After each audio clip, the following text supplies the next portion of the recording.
Good afternoon, sir. Good afternoon, sir. പിള്ളേരെത്തിയോ?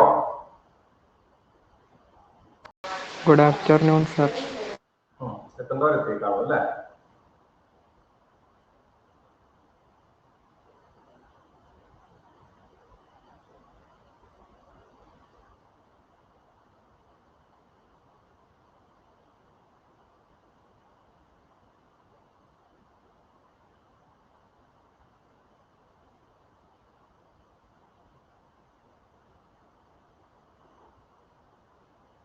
Hello,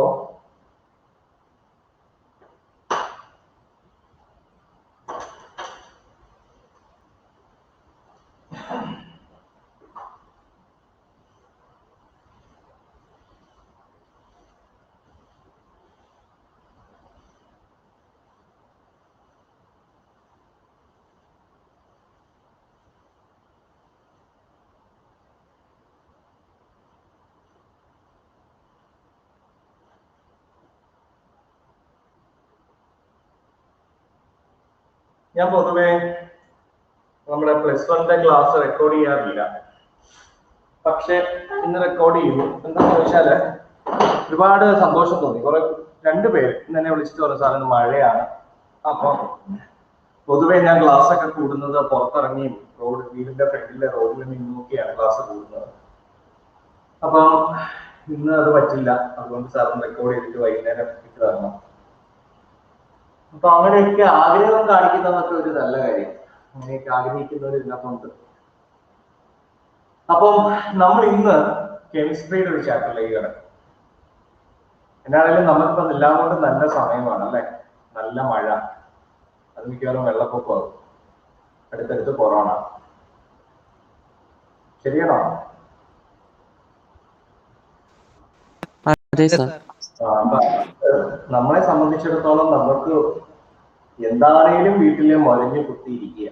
അപ്പൊ നിങ്ങള് അതിന്റെ കൂടെ നിങ്ങൾക്ക് ചെയ്യാൻ പറ്റുന്ന ഒരു കാര്യം എന്താണെന്ന് വെച്ചാൽ, പറയുന്നതാണ് ആവർത്തന വിരസമായിരിക്കും, പക്ഷെ ചെയ്യാൻ പറ്റുന്ന ഒരു കാര്യം ഈ പഠിപ്പിച്ച ക്ലാസ്സുകളൊക്കെ കഴിയുമ്പോൾ അതൊക്കെ ഒന്ന് കേട്ട്, അല്ലെങ്കിൽ അതിന്റെ നിങ്ങൾ ടെക്സ്റ്റ് എടുത്തിട്ട് അതിലെ കുറച്ച് ക്വസ്റ്റ്യൻസ് ഒക്കെ ചെയ്ത് ഇങ്ങനെയൊക്കെ പഠിച്ചുകൊണ്ടിരിക്കും മക്കളെ. നമുക്കത് മാത്രമേ ഇപ്പൊ ചെയ്യാനുള്ളൂ. നിങ്ങളുടെ പ്രായത്തിൽ നിങ്ങൾക്ക് ചെയ്യാൻ പറ്റുന്ന ഏക കാര്യമുള്ളൂ, അത് ചെയ്യും കേട്ടോ. അപ്പൊ നമ്മൾ ഇന്ന് എടുക്കുന്നത് കെമിസ്ട്രിയിലെ first chapter, basic concepts of chemistry. എല്ലാവരും കേട്ടിട്ടുണ്ടാവും. അതിൽ ആദ്യം നമ്മൾ ചെയ്യാൻ പോകുന്നത് നമ്പർ ഓഫ് മോൾസ് കണ്ടുപിടിക്കാനുള്ള ഇക്വേഷൻ. ആരാണ് ഹെൽപ്പ് ചെയ്യുന്നത്? നമ്പർ ഓഫ് മോൾസ് കണ്ടുപിടിക്കാനുള്ള formula Given mass by molar mass. Number of moles is equal to, and the formula is given mass by molar mass. Given mass by molar mass. So ഞാൻ ഇവിടെ ഒരു question തരാം. Find the number of moles in 2 gram H2O.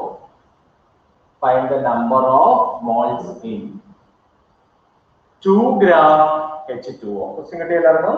Find the number of moles in 2 gram H2O. See, കുട്ടികളെ നമുക്ക് ഇതിനകത്ത് H2O-ന്റെ ഈ question number of moles കണ്ടുപിടിക്കാനുള്ള ഫോർമുല നിങ്ങൾക്ക് അറിയാം. Given mass by molar mass. Number of moles is equal to given mass by molar mass. So given mass എന്ന് പറയുന്നത് എത്രയാണ്? 2. മോളാർ മാസ് ഓഫ് H2O കണ്ടുപിടിക്കാൻ അറിയില്ലാത്തവർക്ക് വേണ്ടി എന്നെ ആരാ ഹെൽപ്പ് ചെയ്യുന്നത്? മോളിക്കുലാർ മാസ് ഓഫ് H2O എടുക്കാൻ ആരാ ഹെൽപ്പ് ചെയ്യുന്നത്? ഞാൻ ചോദിച്ചയാൾ പറഞ്ഞാൽ മതി. What's the molecular mass of H2O? നേബ പ്ലസ് ഉണ്ടോ? നേബ മോളിക്കുലാർ മാസ് ഓഫ് H2O എടുക്കാൻ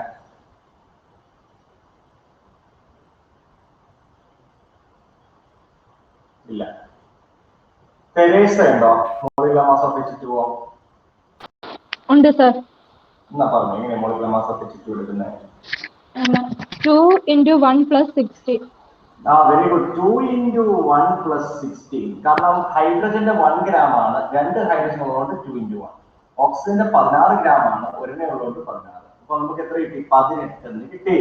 അപ്പൊ 2/18. So answer is 1/9 moles. 1/9 moles. കിട്ടിയോ? 1/9 moles. ഇതാണ് ഇതിനകത്തെ എന്ത് number of moles of given question. ഈ ചോദിച്ച ക്വസ്റ്റ്യന്റെ നമ്പർ ഓഫ് മോൾസ്. മനസ്സിലായോ?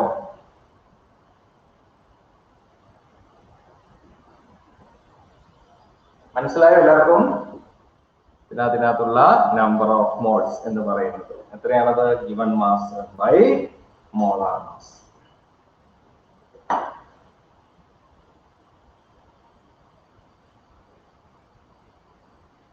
ഓക്കെ, നെക്സ്റ്റ് കാര്യം, അടുത്ത കാര്യത്തിലേക്ക് ഞാൻ കടക്കുന്നു. നമുക്കൊരു സാധനത്തിന്റെ മോളിക്കുലർ മാസ് അറിയാൻ വേണ്ടി കേട്ടാ, ഒരാളുടെ മോളിക്കുലാർ മാസ് അറിയാൻ വേണ്ടി അതിനകത്ത് അവോഗാഡ്രോ നമ്പർ ഓഫ് മോളിക്യൂൾസ് ആണ് 6.022 × 10⁻23 മോളിക്യൂൾസ് ആണ്. ഈ molecular mass is equal to Avogadro number of molecules. Avogadro number of molecules ഉള്ളതിനെ നമ്മൾ വിളിക്കും 1 മോൾ. ഒരു മോളിൽ ഉള്ള വോളിയം എന്ന് പറയുന്നത് 22.4 ലിറ്റർ ആയിരിക്കും. അതായത് ഒരു മോളിലെ വോളിയം എന്ന് പറയുന്നത് 22.4 ലിറ്റർ ആയിരിക്കും. നിങ്ങൾക്ക് മനസ്സിലായോ? ഉദാഹരണം പറഞ്ഞു കഴിഞ്ഞാൽ CH4 എന്ന് പറഞ്ഞാൽ മീഥൈൻ ആണ്. അതിന്റെ മോളിക്കുലാർ മാസ് എന്ന് പറഞ്ഞാൽ കാർബണിന്റെ 12 ആണ്, ഹൈഡ്രജന്റെ 4 ആണ്. ഒരെണ്ണത്തിന്റെ 1 മൊത്തം 4 കൊണ്ട് 4 × 1. So answer is 16 gram. ഇതിൽ നിന്ന് ഞാൻ എഴുതുന്നത് നോക്കിക്കോണം. 16 ഗ്രാം മീഥൈനകത്ത് 16 ഗ്രാം CH4നകത്ത് 6.022 × 10⁻23 മോളിക്യൂൾസ് ഉണ്ട്. അത് is equal to 1 mole. That is equal to 22.4 litre. ഇതേപോലെ വേറൊരു സാധനം നമുക്ക് എടുക്കാം. മോളിക്കുലർ മാസ് അറിയാവുന്ന നിങ്ങൾ എന്തെങ്കിലും പറഞ്ഞു, വാട്ടർ ഇപ്പൊ പഠിച്ചതാണ് 18. അപ്പൊ 18 ഗ്രാം H2O-ക്കകത്തും ഇതുപോലെ തന്നെ അവോഗാഡ്രോ നമ്പർ ഓഫ് മോളിക്യൂൾസ് ഉണ്ട്. അതൊരു മോളാണ്. അതിന്റെ വോളിയവും 22.4 ലിറ്റർ ആണ്. ഇനി പെട്ടെന്ന് വേറെ എടുക്കും, ഗ്ലൂക്കോസിന്റെ മോളിക്കുലർ മാസ് എനിക്ക് അറിയാം, ഞാൻ ചെയ്തിട്ടുണ്ട്. അതുകൊണ്ട് ഞാൻ എഴുതുക 180 ഗ്രാം C6H12O6. അത് കൂട്ടുമ്പോൾ കിട്ടുന്ന 180 gram. 180 gram glucose C6H12O6 is equal to Avogadro number of molecules 6.022 × 10⁻23 molecules. അതെന്ന് പറഞ്ഞാൽ എന്താ മക്കളെ? 1 mole. That is equal to 22.4 liter. അപ്പൊ ഞാൻ നിങ്ങളെ ഇവിടെ പഠിപ്പിച്ചത് ഒരു കോമ്പൗണ്ടിന്റെ മോളിക്കുലർ മാസ് എന്ന് പറയുന്നത് അതിൽ എത്ര നമ്പർ ഓഫ് മോളിക്യൂൾസ് കാണും? അവോഗാഡ്രോ നമ്പർ ഓഫ് മോളിക്യൂൾസ് കാണും. ഈ അവോഗാഡ്രോ നമ്പർ ഓഫ് മോളിക്യൂൾസ് ഉണ്ടെങ്കിൽ അതൊരു മോളാണ്. ഒരു മോൾ എന്ന് പറഞ്ഞാൽ 22.4 ലിറ്റർ. ഒരു മോൾ എന്ന് പറഞ്ഞാൽ 22.4 ലിറ്റർ വോളിയം കപ്പാസിറ്റി. എല്ലാവർക്കും ഈ പറഞ്ഞ കാര്യങ്ങൾ മനസ്സിലായോ? Molecular mass is equal to Avogadro number of molecules, that is equal to 1 mole. അങ്ങനെയാണെങ്കിൽ 22.4 litre.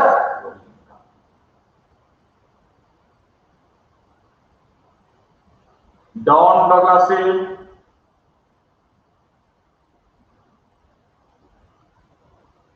Don Sebastian. Yes sir. മനസ്സിലായോ പറഞ്ഞ കാര്യം? ആം. ചുമയൊക്കെ അത് സാർ ഇച്ചിരി ദിവസമായിട്ടുണ്ടായിരുന്നത് ടോൺസിൽസിന്റെ ആയിരുന്നു. ആണല്ലേ? നമുക്ക് അടുത്ത ക്വസ്റ്റ്യനിലേക്ക് കിടക്കാം. ഇത്രയും പഠിച്ചത് വെച്ചിട്ടുള്ള അടുത്ത ക്വസ്റ്റ്യനിലേക്ക് കിടക്കുന്നു. എല്ലാവരും ക്വസ്റ്റ്യൻ പഠിക്കൂ. Find the number of molecules in 32 gram CH4. Question molecules കണ്ടുപിടിക്കാനാ, മോൾസ് അല്ല, മോളിക്യൂൾസ്. 32 ഗ്രാം CH4നകത്ത് എത്ര നമ്പർ ഓഫ് മോളിക്യൂൾസ് ഉണ്ട്? എല്ലാവർക്കും ക്വസ്റ്റ്യൻ മനസ്സിലായോ?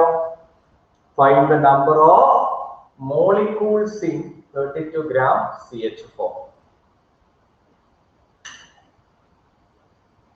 എങ്ങനെ ചെയ്യും കുട്ടികളെ? നിങ്ങൾ ആദ്യം ഇതിനകത്ത് എത്ര നമ്പർ ഓഫ് മോൾസ് ഉള്ളത് കണ്ടുപിടിക്കുക. നമ്പർ ഓഫ് മോൾസ് എന്ന് പറഞ്ഞാൽ given mass by molar mass. 32 ആണ് given mass. Molecular mass of CH4 എന്ന് പറയുന്നത് 16. സോ എത്ര നമ്പർ ഓഫ് മോൾസ് ഉണ്ട്? 2 മോൾസ്. നിങ്ങൾക്കറിയാം ഒരു മോളിൽ അവോഗാഡ്രോ നമ്പർ ഓഫ് മോളിക്യൂൾസ്. അപ്പൊ 2 മോളിലോ ഇത്രേ ഉള്ളൂ. എക്സാമിന് നമ്പർ ഓഫ് മോളിക്യൂൾസ് ചോദിച്ചാൽ നിങ്ങൾ ഇത്രയും ചെയ്താൽ മതി. നമ്പർ ഓഫ് മോൾസ് കണ്ടുപിടിക്കുക, അതിനെ അവോഗാഡ്രോ നമ്പർ വെച്ച് മൾട്ടിപ്ലൈ ചെയ്യുക. 6.022 × 10⁻23 മോളിക്യൂൾസ്. സംഗതി മനസ്സിലാവുന്നുണ്ടോ?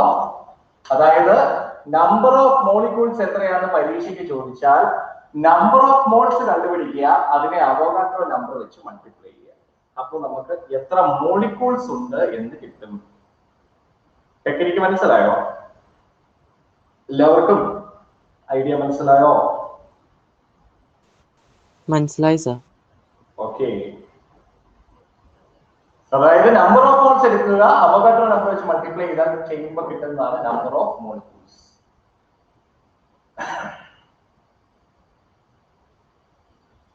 അടുത്ത ക്വസ്റ്റ്യൻ എല്ലാവരും എന്നെ ശ്രദ്ധിക്കുക കേട്ടോ. ഫൈൻഡ് ദ നമ്പർ ഓഫ്, കേൾക്കുന്നുണ്ടോ?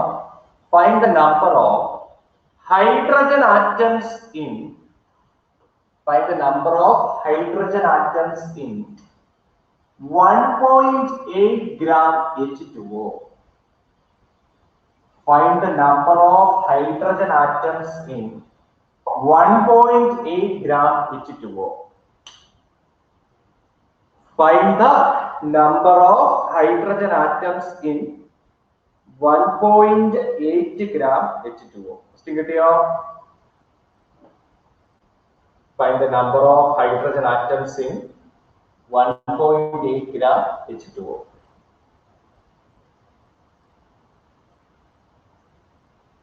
Question കിട്ടി അല്ലേ? എല്ലാവരും തന്നെ ചെയ്തേ. 1.8 gram H2O. എല്ലാവർക്കും ചെയ്യാനുള്ള അവസരം. 1.8 gram H2O-ക്കകത്ത് എത്ര ഹൈഡ്രജൻ ആറ്റം ഉണ്ട് എടുത്ത് ചോദിക്കുക. ഇതാണ് ഇപ്പൊ നമ്മൾ ചെയ്യുന്നതിൽ ഏറ്റവും നിലവാരം കൂടിയ ക്വസ്റ്റ്യൻ. 1.8 gram H2O-ക്കകത്ത് എത്ര നമ്പർ ഓഫ് ഹൈഡ്രജൻ ആറ്റംസ് ഉണ്ട്? ആരാണ് ഇത് പറയാൻ ആഗ്രഹിക്കുന്നത്? ഈ ചാൻസ് ആരാ എടുക്കാൻ ആഗ്രഹിക്കുന്നത്?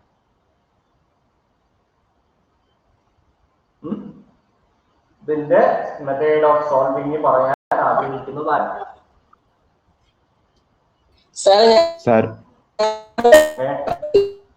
ഒരാള് മൈക്ക് റേഞ്ച് ഉള്ള ആള് പറ. സാറേ ആദ്യം നമ്പർ ഓഫ് മോൾസ് കണ്ടുപിടിക്കാം. ആദ്യം നമ്പർ ഓഫ് മോൾസ് കണ്ടുപിടിക്കണം. ഓക്കെ, നമ്പർ ഓഫ് മോൾസ് അതായത് 1.8 gram H2O-ക്കകത്ത് എത്ര നമ്പർ ഓഫ് മോൾസ് ഉണ്ടെന്ന് കണ്ടുപിടിക്കണം അല്ലേ? ആം. ഓക്കെ, എങ്ങനെ ചെയ്യും പറ. 1.8 by 18. Molecular mass of H2O എന്ന് പറഞ്ഞാൽ 18 ആണ്. സോ എത്ര കിട്ടി? 0.1. 0.1 മോൾ എന്ന് കണ്ടുപിടിച്ചു അല്ലെ? 0.1 മോൾസ് എന്നത് കണ്ടുപിടിച്ചു. ഓക്കെ, ഇതിൽ നിന്നും ഇതാണ് number of moles 0.1 moles. Okay, അത് കഴിഞ്ഞിട്ട് അറ്റോമിസിറ്റി കണ്ടുപിടിക്കണം. അറ്റോമിസിറ്റി അത് കോൺസെൻട്രേറ്റ് ചെയ്തോ. നെക്സ്റ്റ് ചാൻസ് ഞാൻ ജോസിന് കൊടുക്കും. ജോസ് പറഞ്ഞു. ജോസ് ബാക്കി എങ്ങനെ? 0.1 ഡിവൈഡഡ് ബൈ ഹൈഡ്രജന്റെ ആണോ സാർ? അല്ലല്ലോ. ഞാൻ നിങ്ങളോട് ചോദിക്കുന്നത് എന്താണെന്നറിയോ മക്കളെ? നിങ്ങൾ 10th മോൾ കോൺസെപ്റ്റും സ്റ്റോയിഷിയോമെട്രി എന്നൊക്കെ പറഞ്ഞ ചാപ്റ്റർ ഉണ്ടായിരുന്നു ഇല്ലയോ? ഉണ്ടായിരുന്നു സാർ. അപ്പൊ നിങ്ങളിത് പറയേണ്ടവരാ ഇല്ലേ നേഹ? ഉണ്ട് സാർ. അന്നാ ബാക്കി പറഞ്ഞു നേഹ. 0.1 മോൾസ് എന്നത് കണ്ടുപിടിച്ചു. എന്നിട്ട്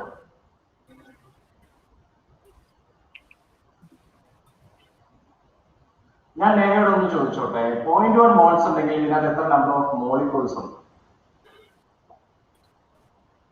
1.8 gram H2O-ക്കകത്ത് എത്ര നമ്പർ ഓഫ് മോളിക്യൂൾസ് ഉണ്ട്?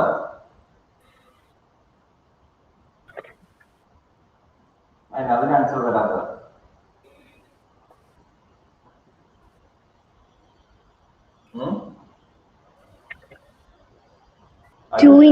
അല്ല, അവോഗാഡ്രോ നമ്പർ വെച്ച് ഇൻഡു ചെയ്താ പോരെ?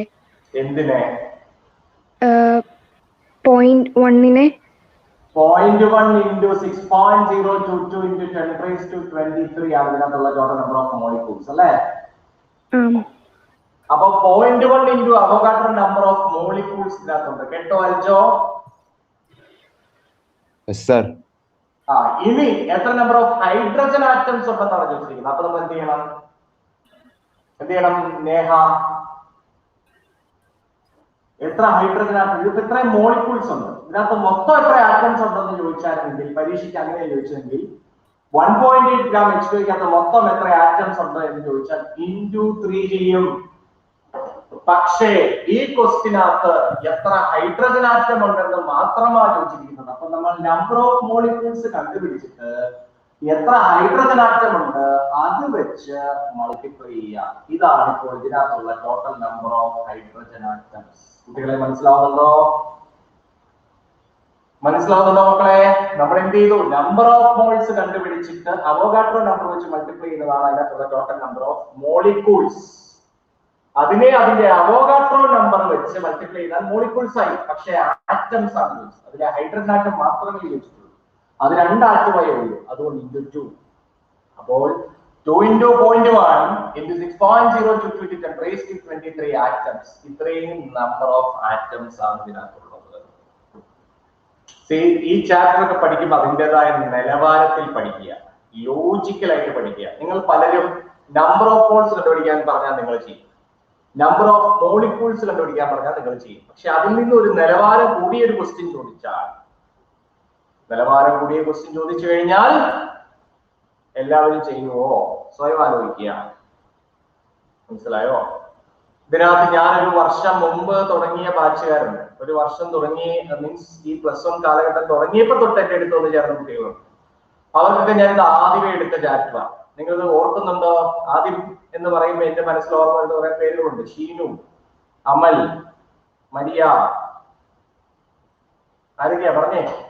ആദ്യം തൊട്ട് എന്റെ കൂടെ ഉണ്ടായിരുന്നു ആഷിക്ക്, പിന്നെ കേട്ടു, ആഷിക്ക് പറഞ്ഞു, പിന്നെ ഏബൽ അല്ലേ? ഏബലൊന്നും മിണ്ടുന്നില്ല. അപ്പൊ നിങ്ങൾക്ക് ഇത് എടുത്തിട്ടുള്ളതാണ്. അപ്പൊ നിങ്ങൾക്ക് ഇത് ഓർമ്മ വരുന്നുണ്ടോ? ഉണ്ടോ അമലൻ, മരിയ? ഉണ്ട് സർ. ഉണ്ട് sir.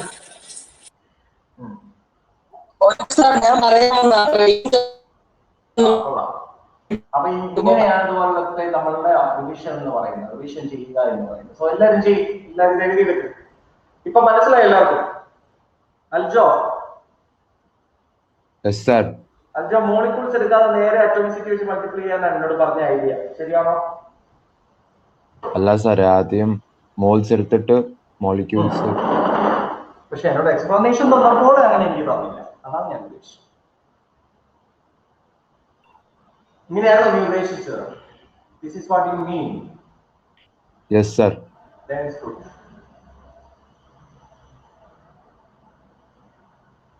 What about Don Damien? ഇതൊക്കെ ഓർക്കുന്നുണ്ടോ? ഡോൺ ഡാമിയൻ ഉണ്ട് സാർ, ഉണ്ട്.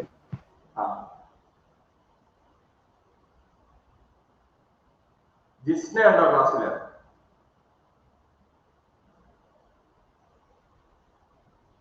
ജിസ്ന,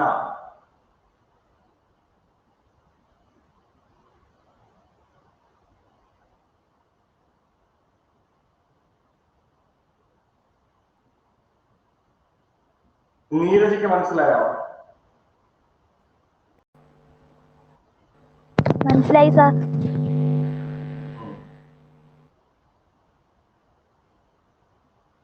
അപ്പോൾ ഓക്കെ, നമ്മൾ ഈ ഒരു ക്വസ്റ്റ്യൻ ചെയ്തു, നമ്മൾ ഇതിന്റെ ഒരു ഐഡിയ ഉണ്ടാക്കി. സർ, ചോദിച്ചു. ആരായത്?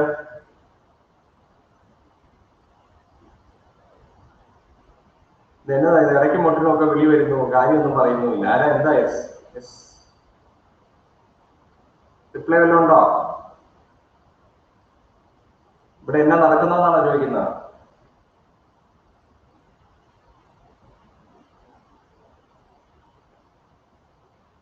മഴയൊക്കെയാണ്, നല്ല അന്തരീക്ഷമാണ് അല്ലേ?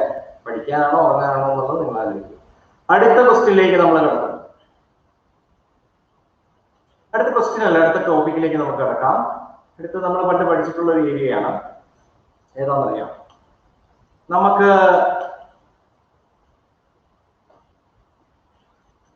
എംപെരിക്കൽ ഫോർമുല എന്ന് പറഞ്ഞൊരു സെക്ഷൻ ഉണ്ട്. എംപെരിക്കൽ ഫോർമുല ഓർക്കുന്നുണ്ടോ നിങ്ങൾ? പറ. Yes sir. വളരെ സിമ്പിൾ ആണ്. ഓക്കെ, വളരെ സിമ്പിൾ ആണ്. നമുക്ക് പെട്ടെന്ന് ഒരു ക്വസ്റ്റ്യൻ എഴുതാം, എന്നിട്ട് അത് ചെയ്യാം. A compound contains 4.07% hydrogen.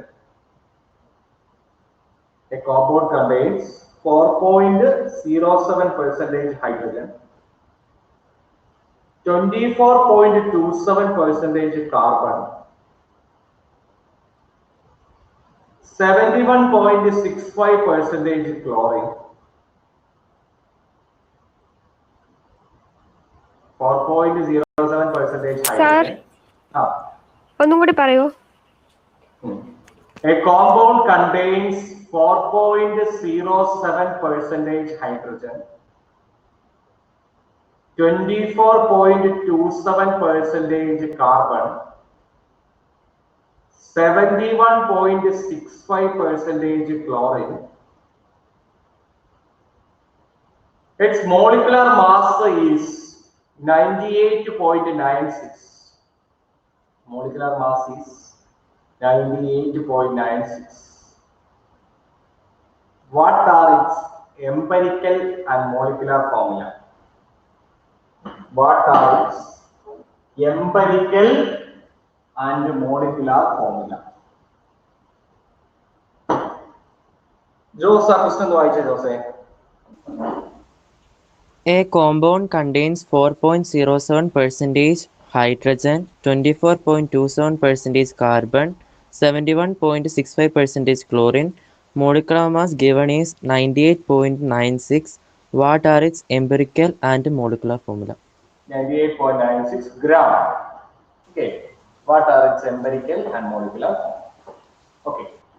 മക്കളെ, ഈ ഒരു ക്വസ്റ്റ്യൻ തന്നാൽ ഏതൊക്കെ എലമെന്റ് ആണ് തന്നിരിക്കുന്നത് നിങ്ങൾ നോക്കിക്കേ. ഏതൊക്കെ എലമെന്റ് തന്നിരിക്കുന്നത്? കാർബൺ ഉണ്ട്, ഹൈഡ്രജൻ ഉണ്ട്, പിന്നെ അവിടെ ക്ലോറിൻ. കാർബൺ ഉണ്ട്, ഹൈഡ്രജൻ ഉണ്ട്, ക്ലോറിൻ. കാർബൺ ഉണ്ട്, ഹൈഡ്രജൻ ഉണ്ട്, ക്ലോറിൻ.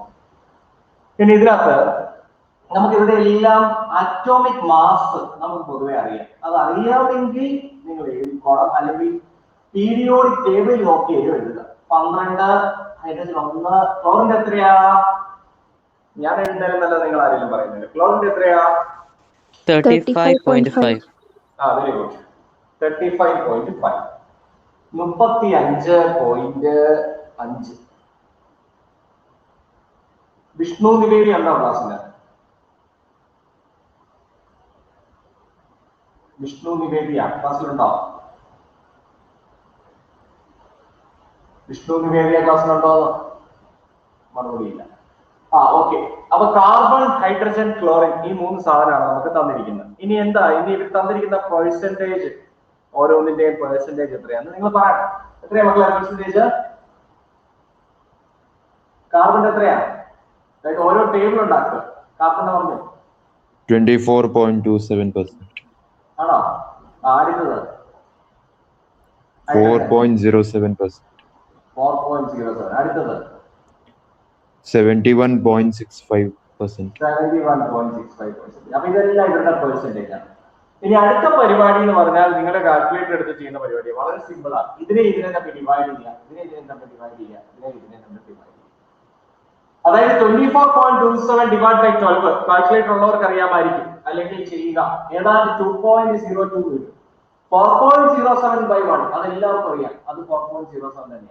71.65 by 35.5 അത് ഏതാണ്ട് 2.01 അങ്ങനെ എന്തോ 2.021 എന്ന് കണ്ടാൽ കിട്ടും.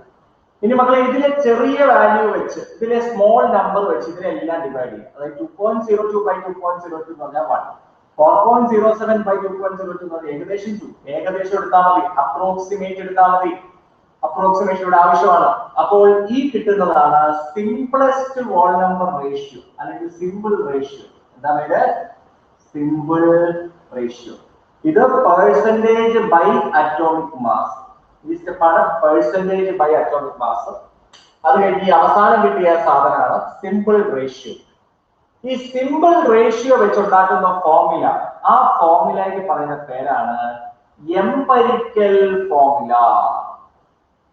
ഈ സിമ്പിൾ റേഷ്യോ വെച്ച് നമ്മൾ ഉണ്ടാക്കുന്ന സാധനത്തെ വിളിക്കുന്ന പേരാണ് എംപരിക്കൽ ഫോർമുല. അതിന്റെ മാസ് എടുക്കാം അല്ലെ, അതിന്റെ മാസ് എടുക്കുന്നതിനെ നമ്മൾ വിളിക്കും എംപരിക്കൽ മാസ്. എങ്ങനെയാണ് എടുക്കുന്നത്? Carbon 12, hydrogen 1 × 2 that is 2, chlorine 35.5, ഇങ്ങനെയാണ് മാസ് എടുക്കുന്നത്. അപ്പൊ ഇത് മൂന്നും കൂടെ കൂട്ടുമ്പോൾ നമുക്ക് എത്ര കിട്ടി? 49.5 എന്ന് കിട്ടി. 49.5 ഗ്രാം. ഇതാണ് ഇതിന്റെ എംപരിക്കൽ മാസ്. ഇനി നമ്പർ കണ്ടുപിടിക്കാൻ, നമ്പർ ഓഫ് മോൾസ് പോലെ കണ്ടുപിടിക്കാനുള്ള formula molecular mass by empirical mass. Molecular mass by empirical mass. ഈ ക്വസ്റ്റ്യൻ നല്ല ക്ലിയർ ആയിട്ട് ഒരു മോളിക്കുലാർ മാസ് തരുന്നുണ്ട്. എത്രയാ? കുറെ നേരമായിട്ട് ഞാൻ സംസാരിക്കുക, നിങ്ങൾ പറ. മോളിക്കുലാർ മാസ് എത്രയാന്ന് വന്നേക്കുന്നത്? 98.96. ആ, വെരി ഗുഡ്. 98.96 ഡിവൈഡ് ബൈ 49.5 അല്ലെ? 98.96 49.5 തമ്മിൽ ഡിവൈഡ് ചെയ്ത് കഴിഞ്ഞാൽ നമുക്ക് എത്ര കിട്ടും? ഏതാണ്ട് 2 എന്ന് കിട്ടും. എത്രയാണ് കിട്ടും? 2. ഈ 1.98 കിട്ടും. അതിൽ നമുക്ക് 2 എന്ന് എടുക്കാം. സോ ഈ 2 എന്നുള്ള വാല്യൂവിനെ ഇവിടെ കിട്ടിയ എംപരിക്കൽ ഫോർമുലയെ മൾട്ടിപ്ലൈ ചെയ്യാം. അതായത് എംപരിക്കൽ ഫോർമുല എന്നാണ് കുട്ടികളെ? CH2Cl. അതിനെ ഈ കിട്ടിയ നമ്പർ വെച്ച്, നമ്പർ ഓഫ് മോൾസ് വെച്ച് മൾട്ടിപ്ലൈ ചെയ്യുക. അപ്പൊ നമുക്ക് എന്ത് കിട്ടി? C2H4Cl2. This is the molecular formula of the question. ഈ ചോദിച്ച ചോദ്യത്തിന്റെ മോളിക്കുലാർ ഫോർമുല. അപ്പൊ മോളിക്കുലാർ ഫോർമുല എങ്ങനെ കണ്ടുപിടിക്കുന്നത്? നമ്മൾ കണ്ടുപിടിച്ച നമ്പർ ഓഫ് സ്മോളസ്റ്റ് നമ്പർ അല്ലെ, divide by molar mass by empirical mass എടുക്കുമ്പോൾ കിട്ടുന്ന നമ്പർ. ആ നമ്പറിനെ നമ്മൾ എന്ത് ചെയ്യുന്നു? നമ്മൾ അതിന്റെ എംപരിക്കൽ ഫോർമുല വെച്ച് മൾട്ടിപ്ലൈ ചെയ്യുന്നു. ആ മൾട്ടിപ്ലൈ ചെയ്ത് കഴിയുമ്പോൾ നമുക്ക് കിട്ടുന്നതാണ് എന്ത്? The molecular formula of the given question. ഈ ചോദിച്ച ചോദ്യത്തിന്റെ മോളിക്കുലാർ ഫോർമുല. അപ്പൊ വളരെ ഷോർട്ടായിട്ട് ഞാൻ ഒന്നും കൂടെ പറയാം. അറ്റോമിക് മാസുകൾ നമുക്ക് അറിയാവുന്ന ചോദിച്ച ചോദ്യത്തിന്റെ എഴുതുക. കാർബണിന്റെ 12, ഹൈഡ്രജന്റെ 1, ക്ലോറിന്റെ 35.5. പെർസെന്റേജ് കോമ്പോസിഷൻ അത് നമുക്കൊന്നും ചെയ്യാനില്ല. ക്വസ്റ്റ്യൻ തരുന്നത് അന്തസ്സായിട്ട് നോക്കി എഴുതുക. ഇങ്ങനെ നോക്കി എഴുതുക. ഇതിനെ തമ്മിൽ ഡിവൈഡ് ചെയ്യുക. കാൽക്കുലേറ്റർ ഉപയോഗിക്കാവുന്നവരെല്ലാം കാൽക്കുലേറ്റർ വെച്ച് ചെയ്യുക. ഇവിടെ എല്ലാവർക്കും കാൽക്കുലേറ്റർ ഉപയോഗിക്കാം. സോ ഡിവൈഡ് ചെയ്യുക. എൻട്രൻസിന് ഇങ്ങനത്തെ ക്വസ്റ്റ്യൻസ് ഒക്കെ വരാം. കാൽക്കുലേറ്റർ ഉപയോഗിക്കാതെ ചെയ്യാനും പഠിക്കുക. ഏകദേശം അപ്രോക്സിമേറ്റ് ചെയ്യുക. ഇതിലെ ചെറിയ നമ്പർ വെച്ച് ബാക്കിയുള്ളതിനെ എല്ലാം ഡിവൈഡ് ചെയ്യുക. അപ്പൊ 1 to 1 കിട്ടി. അപ്പോൾ ഒരു ഫോർമുല ഉണ്ടാക്കി. അതിന്റെ പേരാണ് എംപരിക്കൽ ഫോർമുല. അതിന്റെ മാസ് എടുക്കുക. അതാണ് എംപരിക്കൽ മാസ്. മോളിക്കുലാർ മാസ് ക്വസ്റ്റ്യൻ തന്നിട്ടുണ്ട്. അവർ തമ്മിൽ ഡിവൈഡ് ചെയ്യുമ്പോൾ കിട്ടുന്ന n വെച്ച് എംപരിക്കൽ മാസിനെ, എംപരിക്കൽ ഫോർമുലയെ മൾട്ടിപ്ലൈ ചെയ്യുക. അപ്പൊ കിട്ടുന്നതാണ് മോളിക്കുലാർ ഫോർമുല. ഒരു കാര്യം കൂടെ മറന്നു പോകുന്നവർക്ക് വേണ്ടി പരീക്ഷയ്ക്ക് ചിലപ്പോൾ മോളിക്കുലാർ ഫോർമുല തരാതെ വേപ്പർ ഡെൻസിറ്റി തരും.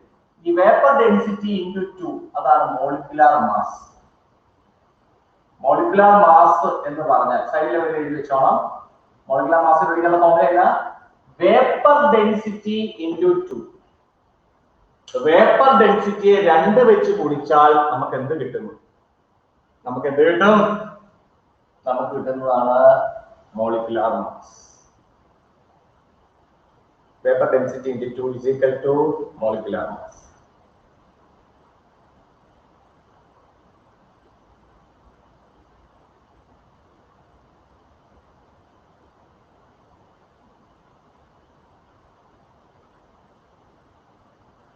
എന്നിട്ട് മറുപടി പറഞ്ഞേ. ഈ ക്വസ്റ്റ്യൻ എല്ലാവരും എഴുതി എടുത്തിട്ട് ചെയ്യാൻ പറ്റുന്നുണ്ടോ? മനസ്സിലായോ എന്ന് പറ. മനസ്സിലായി സാർ. മനസ്സിലായി സാർ. മനസ്സിലായി സർ. മനസ്സിലായി സർ.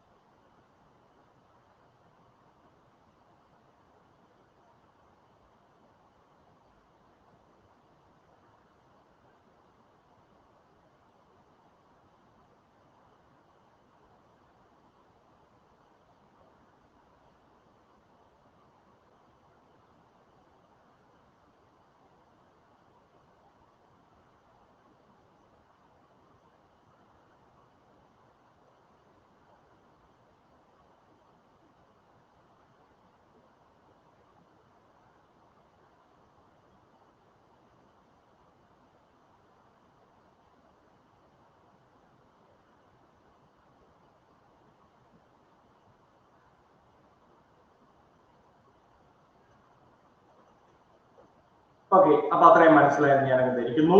നമ്മൾ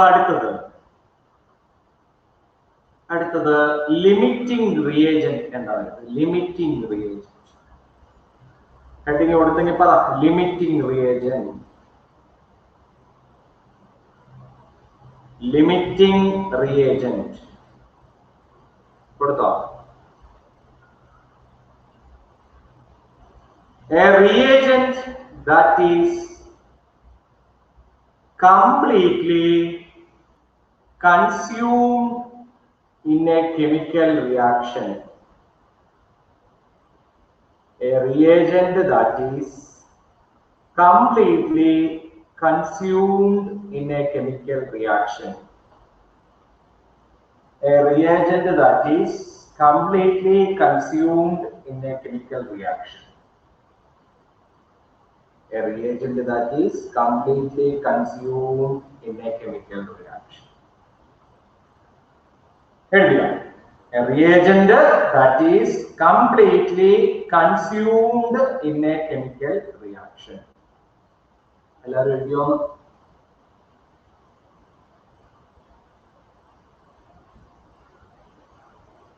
ഓക്കെ. ഈ ലിമിറ്റിംഗ് റിയേജന്റിനെ പറ്റി പറയുമ്പോൾ നമുക്കൊരു എക്സാമ്പിൾ പറയാം. ഒരു എക്സാമ്പിൾ, ഇപ്പൊ നിങ്ങൾ ഒരു കല്യാണ വീട്ടിൽ പോയി, അല്ലെങ്കിൽ വേണ്ട, നിങ്ങളൊരു ഫംഗ്ഷൻ നടന്നു, നിങ്ങളുടെ അനിയന്റെ ആദ്യ കുർബാനയോ അല്ലെങ്കിൽ നിങ്ങളുടെ എന്തെങ്കിലും ഒരു ബർത്ത്ഡേ പാർട്ടിയോ അങ്ങനെ എന്തെങ്കിലും ഒരു ഫംഗ്ഷൻ നിങ്ങളുടെ വീട്ടിൽ നടന്നു കേട്ടോ. അപ്പൊ നിങ്ങൾ നടത്തിയ ഫംഗ്ഷനകത്ത് നല്ല ഒരു സദ്യയാണ് വെച്ചത്, നല്ലൊരു സദ്യ, അതായത് വെജിറ്റേറിയൻ സദ്യയാണ് വെച്ചത്. അപ്പൊ ഈ വെജിറ്റേറിയൻ സദ്യ വെച്ച് കഴിഞ്ഞപ്പോ അതിനകത്ത് പല പല പല പല കറികൾ കാണും. അപ്പൊ നിങ്ങൾ ആരെങ്കിലും അവസാനം കഴിക്കാൻ എടുത്തപ്പോഴത്തേക്കും എല്ലാ കറികളും കിട്ടി, പക്ഷേ അവിയൽ മാത്രം തീർന്നു. എല്ലാ കറികളും കിട്ടി, അവിയൽ മാത്രം തീർന്നു. അപ്പൊ അവിടുത്തെ ലിമിറ്റിംഗ് റിയേജന്റ് ഏതാ? മൊത്തമായിട്ട് ഉപയോഗിക്കപ്പെട്ടത് ഏതാ? അവിയൽ. അതായത് കംപ്ലീറ്റ്ലി കൺസ്യൂംഡ് ആയി. അതായത് ആ സദ്യക്ക് നമ്മളെല്ലാം ഒരേ റേഞ്ചിൽ ഉണ്ടാക്കിയതാണ്, പക്ഷെ ചിലപ്പോൾ ഒരു പക്ഷേ ആദ്യം കഴിച്ചവർക്ക് അവിയലിനോടുള്ള അമിതമായ ആർത്തി കൊണ്ടായിരിക്കാം എന്തുകൊണ്ടോ അവിയൽ തീർന്നു. അപ്പൊ അവിയൽ ഇപ്പൊ അപ്പം മൊത്തമായും ഉപയോഗിക്കപ്പെട്ടതിനെയാണ് നമ്മൾ ലിമിറ്റിംഗ് റിയേജന്റ് എന്ന് പറയുന്നത്. അപ്പൊ നമുക്കൊരു കെമിക്കൽ റിയാക്ഷനിൽ ലിമിറ്റിംഗ് റിയേജന്റ് എങ്ങനെയാണ് കണ്ടുപിടിക്കുന്നത് അറിയണ്ടേ? സോ അതിനുവേണ്ടി നമുക്ക് ക്വസ്റ്റ്യൻ എഴുതാം. ക്വസ്റ്റ്യൻ എഴുതിക്കൂ, എല്ലാവരും ക്വസ്റ്റ്യൻ ചെയ്താൽ മതി. 3 gram hydrogen is mixed with 29 gram O2. Question കേട്ടെ, 3 gram H2 react with 29 gram O2 to yield H2O. To yield H2O. Question ഇത്രേ ഉള്ളൂ. Which is the limiting reagent? Which is the limiting reagent? First പാർട്ടാ, ക്വസ്റ്റിന്റെ first പാർട്ടാ. Which is the limiting reagent? ഇതിലേതാണ് limiting reagent എന്ന് കണ്ടുപിടിക്കണം. 2, calculate the amount of reactants. Calculate the amount of reactant which remains unreacted. Calculate the amount of reactants which remains unreacted. Calculate the amount of reactants which remains unreacted. This is the limiting reagent.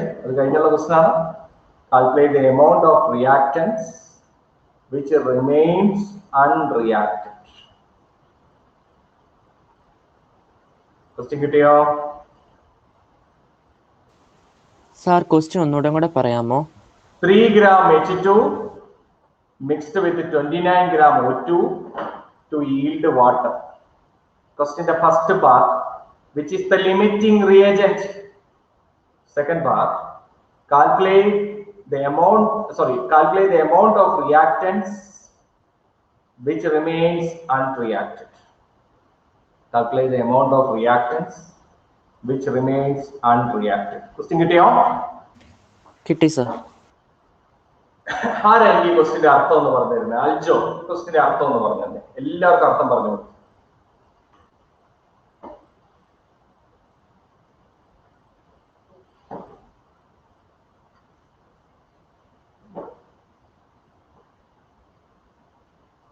അഞ്ചു ഇല്ലേ? പോയോ? ഇപ്പം പറയുന്നില്ലേ?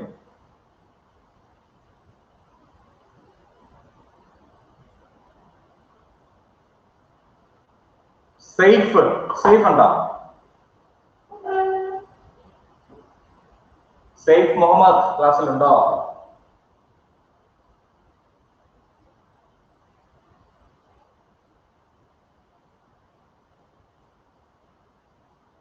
ഇല്ല.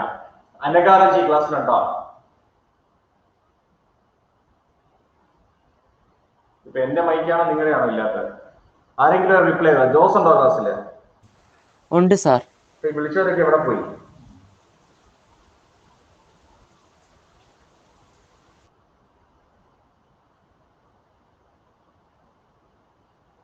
Teresa ക്ലാസ്സിലുണ്ടോ? Teresa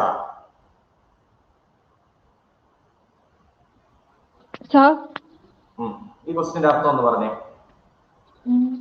3 gram of hydrogen is mixed with 29 gram oxygen to give water. What is the limiting reagent? ഇതിലെ limiting reagent കണ്ടുപിടിക്കാം. Which is the limiting reagent? Which is the limiting reagent? അടുത്തത്. Calculate the amount of reactants which remained unreactant. Okay. എവിടെയാ Teresa പഠിക്കുന്നത്? ഞാൻ കുമരകത്ത് Joseph സാറിന്റെ സ്കൂളാണോ? സ്കൂളിലാണ്. Saint Antony's കുമരകത്ത് തന്നെയാണ്? അല്ല, കോട്ടയത്ത്. അതാ തെരേസ, നമ്മൾ ഈ ക്വസ്റ്റൻ എങ്ങനെ ചെയ്യും? സ്കൂളിൽ വല്ലതും പോയായിരുന്നോ? സ്കൂളിൽ ക്ലാസ് തുടങ്ങിയായിരുന്നോ? ഒരു ദിവസം പോകാൻ പറ്റി, പിന്നെ നിർത്തി. എന്നാ നമുക്ക് ചെയ്യാം ഈ ക്വസ്റ്റ്യൻ. ഓക്കെ. എന്നാ പറഞ്ഞു എങ്ങനെ ചെയ്യും?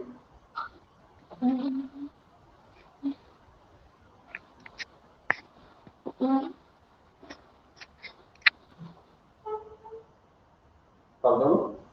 ഇതിൽ ഏതാ ലിമിറ്റിംഗ് റിയേജന്റ് എന്നാണ് ചോദിച്ചിരിക്കുന്നത്? ഹൈഡ്രജൻ ആണോ ഓക്സിജൻ ആണോ ലിമിറ്റിംഗ് റിയേജന്റ് മൊത്തമായിട്ട് ഉപയോഗിക്കപ്പെട്ടത് അല്ലേ?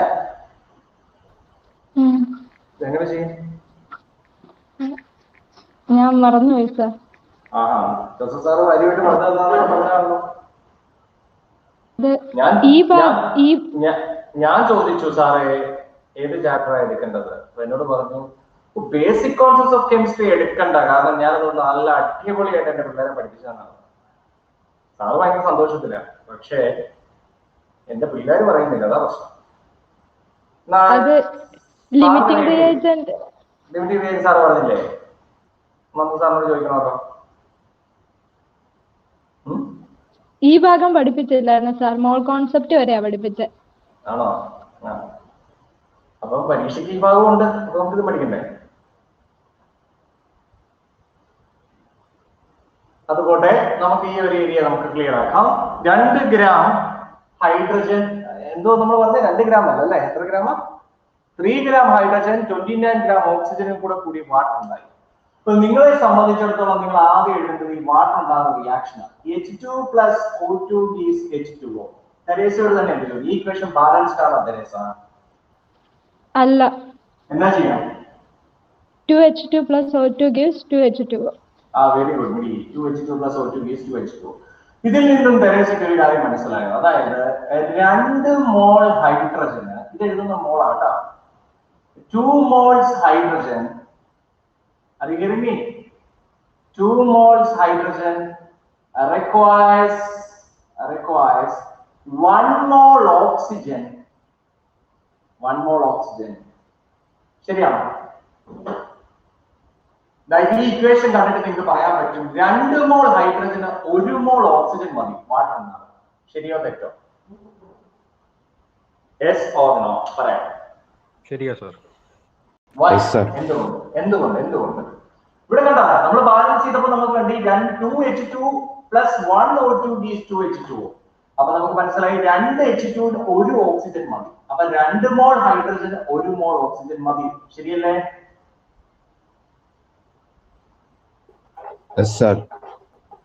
ഉറപ്പാണോ? മനസ്സിലായോ? മനസ്സിലായി സാർ. എങ്കിൽ എന്റെ അടുത്ത ചോദ്യം നിങ്ങൾ ശ്രദ്ധിക്കുക. അതായത് ഈ 2 മോൾ ഹൈഡ്രജൻ എന്ന് പറയുന്നു അല്ലേ? ആണോ? ഹലോ, ഈ 3 ഗ്രാം ഹൈഡ്രജനകത്ത് ശ്രദ്ധിക്കണേ, 3 ഗ്രാം ഹൈഡ്രജനകത്ത് എത്ര നമ്പർ ഓഫ് മോൾസ് ഉണ്ട്? 3 ഗ്രാം ഹൈഡ്രജനകത്ത് എത്ര നമ്പർ ഓഫ് മോൾസ് ഉണ്ട്?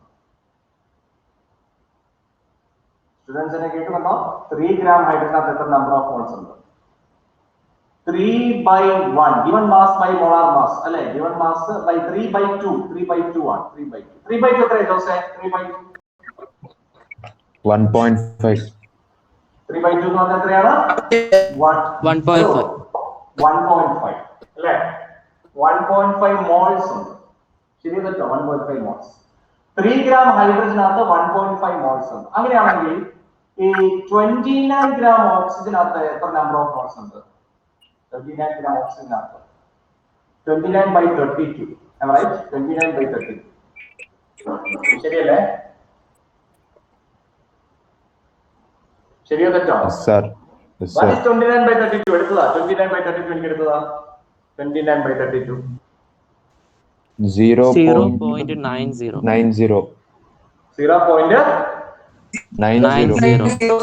0.90 മോൾസ് ഉണ്ട്.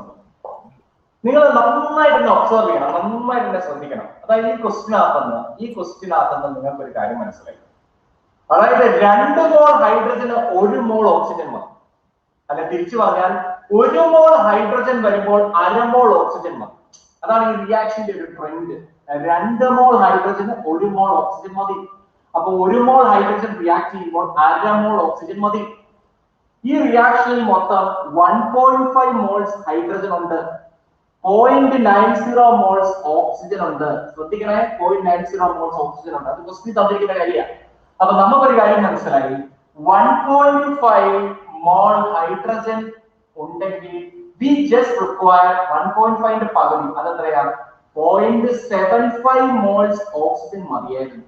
കാരണം അതിന്റെ പകുതി മതി ഓക്സിജൻ. ശരിയാണ് കുട്ടികളെ? 1.5 മോൾസ് ഹൈഡ്രജൻ വേണ്ടത് 0.75 മോൾസ് ഓക്സിജൻ ആണ്. But in the question 0.90 moles oxygen ഉണ്ട്. അതിൽ നിന്ന് നമുക്ക് എന്ത് മനസ്സിലായി? ഓക്സിജൻ കൂടുതലായിട്ടുണ്ട്, കുറച്ച് ബൾക്കായിട്ടുണ്ട്. പക്ഷേ ഹൈഡ്രജൻ വളരെ പിശുക്കിയേ തന്നിട്ടുള്ളൂ, വളരെ കുറച്ചേ തന്നിട്ടുള്ളൂ. അതിൽ നിന്ന് നമുക്ക് ഏതാണ് ലിമിറ്റിംഗ് റിയേജന്റ് എന്ന് മനസ്സിലായി. ഏതാ limiting reagent? Hydrogen is the limiting reagent. ശരിയാണ് കുട്ടികളെ? ഹൈഡ്രജൻ ആണ് ലിമിറ്റിംഗ് റിയേജന്റ്. അതെ. ഇനി amount of reactants which remains unreacted, എത്രമാത്രം അൺറിയാക്റ്റഡ് ആയിട്ട് കിടപ്പുണ്ട് ഇത് നിങ്ങൾ തന്നെ എഴുതണം. ഞാനൊരു ഐഡിയ തരുള്ളൂ. Amount of reactants which remains unreacted എന്ന് പറഞ്ഞാൽ ഓക്സിജൻ ആണ്. ഓക്സിജന്റെ അളവ് എത്രയാ? 0.90 മൈനസ് 0.75. എന്തുകൊണ്ടാ? കാരണം 0.75 മതിയായിരുന്നു, പക്ഷെ 0.90 സാധനം ഉണ്ട്. അപ്പൊ നമ്മൾ എന്ത് ചെയ്യണം? 0.90 മൈനസ് 0.75, അത്രയും നമ്പർ ഓഫ് മോൾസ് ആണ് അൺറിയാക്റ്റഡ് ആയിട്ട് കിടക്കുന്നത്. ശരിയല്ലേ? 0.90 മോൾ മൈനസ് 0.75, ഇത്രയും അളവ് ഓക്സിജൻ ആണ് അൺറിയാക്റ്റഡ് ആയിട്ട് കിടക്കുന്നത്. ഇത്രയും കാര്യങ്ങളാണ് ഈ ക്വസ്റ്റ്യനിൽ നിന്നും. ഇതൊരു ഇമ്പോർട്ടന്റ് ക്വസ്റ്റ്യൻ ആണ്, എക്സാമിന് പല തവണ ചോദിച്ചിട്ടുള്ളതാണ്. പഠിച്ചാൽ എല്ലാവർക്കും നല്ലതായിരിക്കും. മനസ്സിലായോ? Yes or no? Yes, sir. ബാക്കിയുള്ളവരെല്ലാം നോക്കിക്കേ.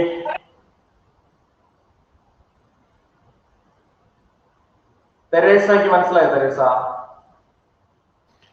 സർ, ആ ഹൈഡ്രജൻ എങ്ങനെയാ യൂസ്ഡ് അപ്പ് ആയെന്ന് ഒന്നുകൂടെ പറയാമോ? ഏതാ ചോദിച്ചു, ധൈര്യമായിട്ട് ചോദിച്ചു. ആദ്യമായിട്ട് കേൾക്കുമ്പോൾ പാട് വരും. ഹൈഡ്രജൻ എങ്ങനെയാ ലിമിറ്റിംഗ് റിയേജന്റ് ആയതെന്നാണോ? അതെ സർ.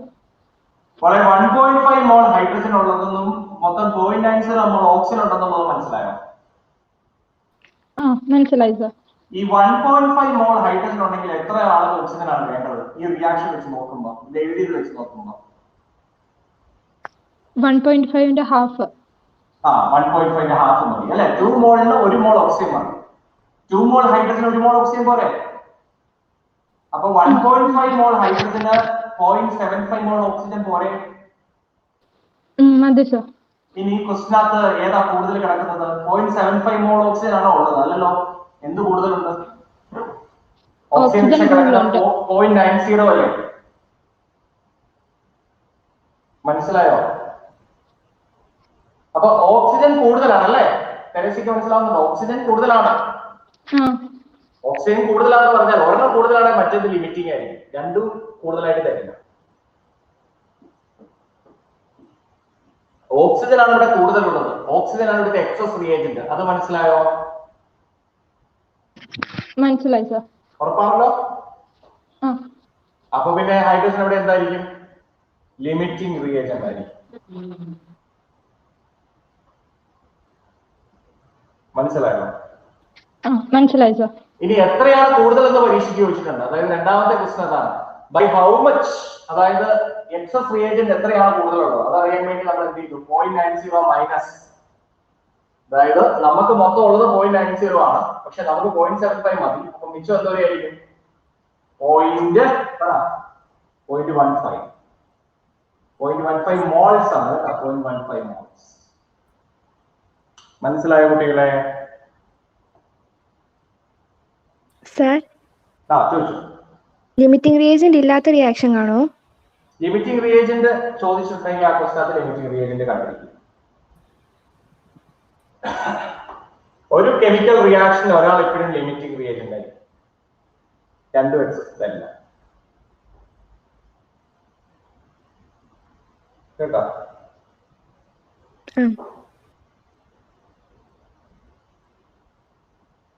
Any doubt? എന്തെങ്കിലും ഡൗട്ട് ഉണ്ടോ? ഉണ്ടോ ഇല്ലയോ?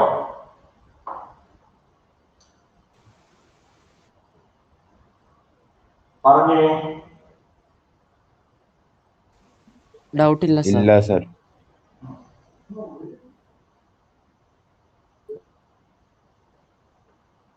അപ്പൊ ഞാൻ ഇനി പറയുന്ന കാര്യങ്ങൾ ശ്രദ്ധിക്കുക. നമ്മൾ ഇന്നത്തെ ഈ സെക്ഷൻ ഏത് സം ബേസിക് കോൺസെപ്റ്റ്സ് ഓഫ് കെമിസ്ട്രിയുടെ ചാപ്റ്ററിന്റെ പകുതി നമ്മളിപ്പോ തീർന്നു. നമുക്ക് ഇനി അടുത്ത ക്ലാസ്സിൽ കുറച്ച് ലോസുകൾ പഠിക്കാനുണ്ട്, നിയമങ്ങൾ, പിന്നെ കുറച്ച് പ്രോബ്ലംസ് ചെയ്യാനുള്ള കുറച്ച് കാര്യങ്ങളും കൂടെ, മൊളാലിറ്റി എന്നൊക്കെ പറഞ്ഞ് കുറച്ച് കാര്യങ്ങളും കൂടെ നമുക്ക് അടുത്ത ക്ലാസ്സിൽ എടുക്കാം. അപ്പൊ നമുക്ക് ഈ ചാപ്റ്റർ തീർക്കാം. ഞാൻ ഈ വർഷം എന്റെ കുട്ടികളെ നിങ്ങളോട് ഞാൻ ഒരു കാര്യം ഉറപ്പിച്ച് പറയുകയാണ്. നിങ്ങളുടെ എക്സാം ഈ വർഷം നടക്കുമ്പോൾ it will be based on focusing area base ചെയ്തായിരിക്കും. അപ്പൊ നിങ്ങളോട് ഞാൻ ഈ പറഞ്ഞു തരുന്നത് പോലെ ഈ ഞാൻ എന്ന് ഞാൻ എന്നെ തന്നെ എടുത്തു പറയുന്നത് അത് അത്രയ്ക്ക് ഉറപ്പുള്ളവർക്ക് അങ്ങനെ പറയാൻ പറ്റുള്ളൂന്നേ. ഈ വർഷത്തെ +2 എക്സാം കൂടെ കഴിഞ്ഞുകൊണ്ടാണ് ഞാൻ ഇത്രയും കോൺഫിഡൻസ് പറയുന്നത്. ഈ എടുത്തു പറയുന്ന കാര്യങ്ങൾ നിങ്ങൾ പഠിച്ചോണം. എടുത്തു പറയുന്ന കാര്യങ്ങൾ നിങ്ങൾ പ്രത്യേകം പഠിച്ചോണം. നിങ്ങൾക്ക് ഞങ്ങൾ ഈ നോട്ടിൽ എടുത്തു തരുന്ന കാര്യങ്ങൾ മാത്രം പഠിച്ചാൽ മതി. എന്റെ സബ്ജക്റ്റുകളാണ് ഞാൻ ഉദ്ദേശിക്കുന്നത്, ഫിസിക്സ്, കെമിസ്ട്രി. മാത്തമാറ്റിക്സ് എടുത്തു തരുന്ന ടീച്ചേഴ്സും ആരും ഇവിടെ മോശമല്ല, അവർക്ക് അതിൻ്റെതായ എക്സ്പേർട്ടുകളാണ്, അവരും അതുപോലെ ഉറപ്പിച്ചു തരും. എങ്കിലും അത് അവരുടെ കാര്യത്തിലേക്ക് ഞാൻ ഇടപെടുന്നില്ല. പക്ഷെ നമ്മുടെ സബ്ജക്റ്റുകളെ സംബന്ധിച്ചിടത്തോളം ഇത് കിടന്ന് കളിക്കും നിങ്ങളുടെ ഫൈനൽ എക്സാമിന്റെ ക്വസ്റ്റ്യൻ. അപ്പം എക്സാം നടക്കുന്നത് എന്തായിക്കോട്ടെ അതിനുവേണ്ടി ഇപ്പോഴേ പഠിച്ചു തുടങ്ങുക, പ്രിപ്പയർ ചെയ്യുക, ക്വസ്റ്റ്യൻസ് ചെയ്യുക, ഇതൊക്കെ അതിന്റെ കാര്യങ്ങൾ. 2, നിങ്ങളെ സംബന്ധിച്ചിടത്തോളം പ്രത്യേകിച്ച് ഇവിടെ വന്നുകൊണ്ടിരുന്ന പിള്ളേരോട് ഞാൻ പറയാം, നിങ്ങൾ ഇപ്പൊ ജോസഫ് സാറിന്റെ അടുത്ത് വരുന്നവരാണ്, അവരോട് ഞാൻ പറയുന്നു, നിങ്ങൾ സത്യത്തിൽ നിങ്ങൾ വർഷം സ്കൂളിൽ വന്നതിനേക്കാളും കൂടുതൽ നിങ്ങൾ വന്നിരിക്കുന്ന ഇവിടെയാണ്. സത്യമല്ലേ? സ്കൂളിൽ വന്നതിനേക്കാളും കൂടുതൽ നിങ്ങൾ വന്നിരിക്കുന്ന സ്ഥലം ഇവിടെയാണ്. ആ ഒരു ആത്മാർത്ഥത, അല്ലെങ്കിൽ നമുക്ക് നമ്മളോട് തന്നെ നമ്മുടെ വീടിനോടൊക്കെ തോന്നുന്ന പോലത്തെ ഒരു ആത്മാർത്ഥതയും ഒരു സ്നേഹവും നിങ്ങൾക്ക് ഇവിടെയും ഉണ്ടാകണം. ഇവിടെ ഉണ്ടാകണം എന്ന് പറഞ്ഞാൽ നിങ്ങൾ വലിയ സ്നേഹിച്ച് കൊല്ലണം എന്നല്ല ഞാൻ ഉദ്ദേശിക്കുന്നത്. നിങ്ങൾ തരുന്ന റിസൾട്ട്, നിങ്ങൾക്ക് ഒരു എക്സാം നടക്കണമെന്ന് മാത്രമേ എന്റെ പ്രാർത്ഥനയുള്ളൂ. അത് നടക്കുമ്പോൾ നിങ്ങളുടെ റിസൾട്ടിലൂടെ വേണം ഞങ്ങൾ ഈ പണിയെടുത്തതിന്റെ ഫലം കിട്ടാൻ. ഞങ്ങളെ സംബന്ധിച്ചിടത്തോളം ഞാനൊക്കെ 10-12 വർഷമായിട്ട് ഈ പണി തുടങ്ങിയത് കൊണ്ടും പണ്ടത്തെ കാലഘട്ടത്തിൽ തൊട്ട് ഈ പണി ഉണ്ടാക്കിയത് കൊണ്ടും എന്തെങ്കിലുമൊക്കെ ഉണ്ടാക്കി വെച്ചത് കൊണ്ടും പിടിച്ചു നിൽക്കുന്നതാണ്. സത്യത്തിൽ ഇപ്പോഴത്തെ സാഹചര്യത്തിൽ ഇങ്ങനത്തെ ഇൻസ്റ്റിറ്റ്യൂഷൻസ്, ട്യൂഷൻസ് ഒക്കെ നടത്തുന്ന ആൾക്കാരെ സംബന്ധിച്ചിടത്തോളം, താഴ്ന്ന രീതിയിൽ നടത്തുന്നവരെ സംബന്ധിച്ചിടത്തോളം അവർക്കൊക്കെ പിടിച്ചു നിൽക്കാൻ വലിയ ബുദ്ധിമുട്ടുള്ള ഒരു കാലഘട്ടമാണ്. കാലഘട്ടം എന്ന് പറഞ്ഞു കഴിഞ്ഞാൽ 2 വർഷമായി ക്ലാസ് ഇങ്ങനെ വെയിൽ ചെയ്ത് പോകും. +2-കാരെ CBSE-കാരെ എക്സാം ഇതുവരെ നടന്നിട്ടില്ല. അതായത് മാർച്ചില് അല്ലെങ്കിൽ ഫെബ്രുവരി ആകുമ്പോൾ ബാച്ചിനെ പറഞ്ഞു വിടേണ്ടത് ഇപ്പോഴീ മെയ് മാസവും ഞങ്ങൾ ചുമന്നുകൊണ്ടിരിക്കുക. എന്നാലോ നമ്മൾക്ക് എപ്പോഴും ഒരു ബാച്ച് നീണ്ടു പോകുമ്പം പരാതികൾ കൂടും. അത് മനുഷ്യന്റെ പ്രത്യേകതയാണ്. ഈ കണ്ട കാലഘട്ടം വരെ എടുത്തു കഴിഞ്ഞിട്ട് ഇപ്പൊ ഈ മെയ് മാസം ക്ലാസ് എടുക്കാത്തപ്പം ചില പേരൻസ് വിളിച്ചിട്ട് സാർ ഞങ്ങളുടെ കുട്ടികൾക്ക് ക്ലാസ് കൊടുക്കണം, ക്ലാസ് കിട്ടുന്നില്ല, ഭയങ്കര പരാതിയാണ്. ഇപ്പോഴും ക്ലാസ് കൊണ്ട കൊടുക്കുക, ചുമക്കുക എന്ന് പറയുന്നത് കുറച്ച് ബുദ്ധിമുട്ടുണ്ട്. എന്നാൽ ഒരു കാരണവന്മാര് പോലും ഇങ്ങോട്ട് ചോദിക്കുകയല്ല, സാറേ ഞങ്ങൾ എങ്ങനെയാ ഇപ്പം കാലം കൂടുമല്ലേ, എന്നാൽ കുറച്ചും കൂടെ എന്തെങ്കിലും ഫീസ് പേ ചെയ്യണോ, എക്സ്ട്രാ വേണോ? ഈ ടീച്ചേഴ്സ് വന്ന് വെറുതെ വന്ന് പണിയെടുക്കുകയല്ല, മറ്റൊരു ഇവിടെ അജിസാറോ അല്ലെ ബാക്കിയുള്ളവരൊക്കെ എടുക്കുമ്പോൾ വെറുതെ വന്ന് ചെയ്യുകയല്ല. ഇവരെ എല്ലാം വെച്ച് ക്ലാസ്സും ഇങ്ങനെ എടുപ്പിച്ച് നീണ്ടു പോകുമ്പോൾ നിങ്ങളോട് ഒരു വർഷത്തേക്ക് വാങ്ങിച്ച ഫെബ്രുവരി തീരുന്ന കമ്മിറ്റ്മെന്റിൽ വാങ്ങിച്ച പോർഷൻസും തീർത്തു തന്നിട്ട് വീണ്ടും ഞങ്ങൾ ഇത് വീണ്ടും പഠിപ്പിച്ചുകൊണ്ടിരിക്കുക എന്ന് പറയുമ്പോൾ ഇത് വലിയ ബുദ്ധിമുട്ടുള്ള കാര്യമാണ്. ഞങ്ങൾ ആരും ഈ വിശുദ്ധന്മാരായിട്ടും അല്ലെങ്കിൽ പ്രേക്ഷിത പ്രവർത്തനത്തിനും വേണ്ടി ഈ തൊഴിൽ ചെയ്യുന്നവരല്ല. ഞങ്ങൾ ഞങ്ങളുടെ തൊഴിൽ വൃത്തിയായിട്ട് ചെയ്യും. പക്ഷെ ആ വൃത്തിയായിട്ട് ചെയ്യുന്നതിന്റെ കൂടെ ഞങ്ങൾ അതിന് എന്തെങ്കിലും പ്രതീക്ഷിക്കുന്നുണ്ട്. ഞങ്ങൾക്ക് ഈ ഫീസ് കിട്ടിയാലേ ഞങ്ങളുടെ കണ്ണിയുള്ളൂ, അല്ലാതെ ഞങ്ങളൊന്നും ഗവൺമെന്റ് ജോലിക്കാരല്ല. അത് മനസ്സിലാക്കണം. എന്നാൽ ഈ പറഞ്ഞവരെല്ലാം ലാസ്റ്റ് ഈ 1 മാസത്തേക്ക് വേണ്ടി നിങ്ങളോടെല്ലാം ഒരു ഫീസ് വാങ്ങിക്കാനും ഞാൻ ഉദ്ദേശിക്കുന്നില്ല. അത് നിങ്ങളുടെ കാര്യമല്ല, ഞാൻ പ്രസംബുദ്ധിയുടെ കാര്യമല്ല പറയുന്നത്. ഞാൻ ഓരോ കാര്യങ്ങൾ നിങ്ങൾ മനസ്സിലാക്കണമെന്ന് വേണ്ടി പറയുന്നത്. അപ്പം ഏക മോട്ടീവ് എന്ന് പറയുന്നത് ഇപ്പോഴും ഈ കാര്യങ്ങൾ പിടിച്ചു നിൽക്കുന്നതും നിങ്ങൾക്ക് ക്ലാസ്സുകൾ തരുന്നതും ആകെ ഒരു പ്രതീക്ഷ, ഒരു വിശ്വാസം എന്ന് പറയുന്നത് എന്താണെന്നറിയാം, ഈ പിള്ളേർ നന്നായിട്ട് വന്ന് ഇവരുടെ ഒരു റിസൾട്ട് ഒക്കെ കണ്ട് ഞങ്ങളൊക്കെ അറിയപ്പെടണം.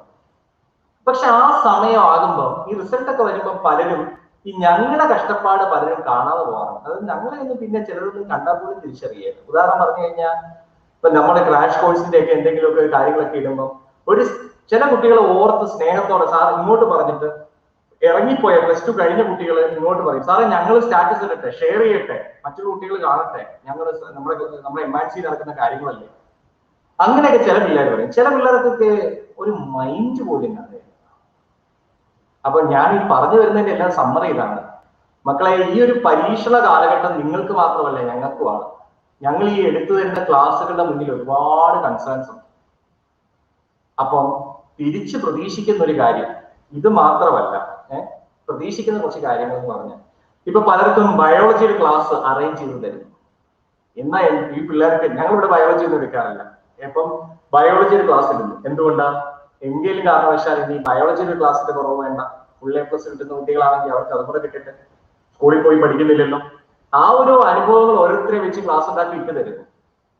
അപ്പൊ അതൊക്കെ യൂട്ടിലൈസ് ചെയ്യാനുള്ളതിന് ഈ പരാതിയുടെ പെട്ടിയുമായിട്ട് ഓരോ കാരണവന്മാർ എന്നെ വിളിച്ചു കഴിഞ്ഞാൽ ഞാൻ അത്ര നന്നായിട്ടൊന്നും ചിലപ്പോൾ തിരിച്ച് സംസാരിക്കണമെന്നില്ല. അതിന്റെ കൂടെ എന്തെങ്കിലും ഒരു നല്ലത് കേൾക്കാനും കൂടെ ആഗ്രഹിക്കുന്നു. എന്താ ഈ നല്ലതെന്ന് പറഞ്ഞാല്, സാറേ ഒന്നുമില്ലെങ്കിലും ഞങ്ങള് അങ്ങനെയും കുറെ പേരൻസ് പറയാറുണ്ട് കേട്ടോ. ചാവറിലൊക്കെ പഠിക്കുന്ന മരിയയുടെ അമ്മയൊക്കെ അവരുടെ പ്രിൻസിപ്പളോട് പോയി നേരിട്ട് വന്നു. പ്രിൻസിപ്പളോട് പറഞ്ഞ ഇതാണ്, സാറേ ഞങ്ങളെ സ്കൂളിൽ നിന്ന് ഉപേക്ഷിച്ചാൽ പോലും അവിടെ ഒരു പാവപ്പെട്ട ഒരു സാറുണ്ട്, ആ സാറ് ഇപ്പോഴും ഞങ്ങൾക്ക് എടുത്തു തരുന്നത് കൊണ്ട് എന്റെ കൊച്ചു പിടിച്ചു നിൽക്കുന്നു. അതുകൊണ്ട് ഒരു 1-2 വാക്ക് കേട്ടാൽ മതി, മനസ്സിലായില്ലേ? ചില പിള്ളേർ നന്ദിയോടെ പറയും, സാറേ ഞങ്ങൾ ഇപ്പോഴും സാറ് ക്ലാസ് ഇടയ്ക്കിടയ്ക്ക് ആഴ്ച 2 ആണെങ്കിലും വെച്ച് ഇട്ട് തരുന്നത് കൊണ്ടാണ് ഒരു ടച്ച് നിലനിർത്തുന്നത്, അല്ലെ പണ്ടേ പണി ഇട്ടുപോയാണ്. ഇത് കാരണന്മാരുടെ അഭിപ്രായം. അപ്പൊ ഇങ്ങനെയൊക്കെ ചില മോട്ടിവേഷൻസ് ഒക്കെ തന്നാൽ എനിക്കും ജോസഫ് സാറിനും ഒക്കെ ഈ തൊഴിൽ ചെയ്യുമ്പോൾ ഒരു ഇൻസ്പിറേഷൻ ഉണ്ടാവും. നിങ്ങൾ അതിനും കൂടെ ഒന്ന് കോപ്പറേറ്റ് ചെയ്യുക. മനസ്സിലാവാത്ത കാര്യങ്ങളുണ്ടെങ്കിൽ ചോദിക്കുക. നമുക്ക് നാളെ കാണാം. ഇനി എന്തെങ്കിലും ക്ലാസ് കിട്ടാത്തതുണ്ടെങ്കിൽ അതെന്നെ വിളിച്ചു പറഞ്ഞാൽ മതി, നമുക്കത് അറേഞ്ച് ചെയ്യാം. ഇന്നത്തെ ക്ലാസ് റെക്കോർഡഡ് ആണ്, അത് വീണ്ടും കേൾക്കാം. അപ്പം ഇന്ന് റേഞ്ച് പ്രശ്നമുള്ളവർക്കൊക്കെ അത് കേൾക്കാം. ഞാനിന്ന് കുറെ പേരുടെ പേരുകൾ വിളിച്ചു. വിഷ്ണു നിവേദിയ എനിക്ക് മറുപടി തന്നിട്ടില്ല, ഇല്ലായിരിക്കും, അറ്റൻഡൻസ് നോക്കുന്നുള്ളൂ. അനഘ റജി, അൽജു ഇടയ്ക്ക് കാണാതെ പോയി, പിന്നെ തിരിച്ചു വന്നു. മനു ജോഷി ഉണ്ടോ? ഹലോ സാർ, ഉണ്ട്. മനു ജോഷി ഉണ്ട്. റിൻഡോ ഉണ്ടോ? റിൻഡോ ഇല്ല, കാണാതെ പോയി. ഏബില് ഉണ്ടല്ലോ അല്ലെ? ഉണ്ട് സാർ. നോയൽ ഉണ്ടോ? നോയൽ അതൊരു സ്വപ്നം മാത്രമാണല്ലോ അല്ലെ? സാർ അവൻ മഴയുണ്ട് ഇറങ്ങിപ്പോയിന്ന് പറഞ്ഞായിരുന്നു. ആ മഴയാകുമ്പോൾ ഇറങ്ങി പോണം പിന്നെ മഴയത്താണല്ലോ നിൽക്കുന്നു. എന്നാ അങ്ങനെ ആയിക്കോട്ടെ, ശരിയാണ്. Thank you, sir. Thank you sir. Thank you, sir. Thank you, sir. Thank you sir. Thank you, sir. Thank you, sir. Thank you sir.